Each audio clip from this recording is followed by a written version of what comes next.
గంటల హైదరాబాద్ తర్వాత ఇంటికి వచ్చేశారు. కుటుంబం అంతా ఆయనకు హారతులు పట్టేశారు. అల్లు అర్జున్ పిల్లలైతే తండ్రి ఒక్క రాత్రి కనిపించకపోయేసరికి ఎంత బాధపడిపోయారు. జైలు నుంచి వచ్చిన తండ్రిని చూసి భావోద్వేగంతో హత్తుకుని వెల్కమ్ చెప్పారు.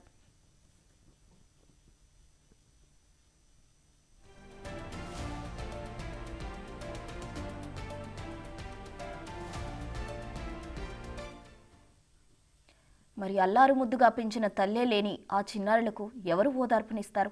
అల్లు అర్జున్ పరిహారంగా ఇచ్చిన 25 లక్షలు చనిపోయిన తల్లి ఒడిని అందివ్వగలవా? దీనికి ఎవరు సమాధానం చెప్తారు? ఎవరు ఆ చిన్నారులకు అండగా నిలబడతారు?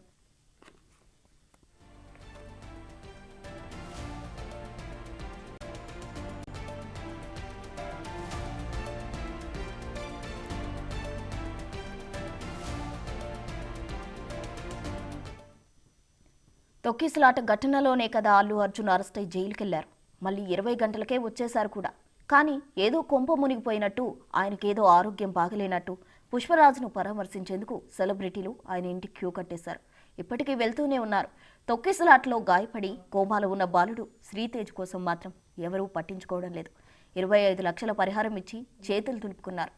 చావు బతుకుల్లో ఉన్న ఆ పిల్లాడిని కానీ, ఆ కుటుంబాన్ని కానీ ఏ సెలబ్రిటీ కూడా పలకరించలేదు సరికదా. కనీసం సోషల్ మీడియా వేదికగా కూడా స్పందించలేదు. హీరో జైలుకెళ్లేసరికి నానా యాగి చేస్తున్నారు.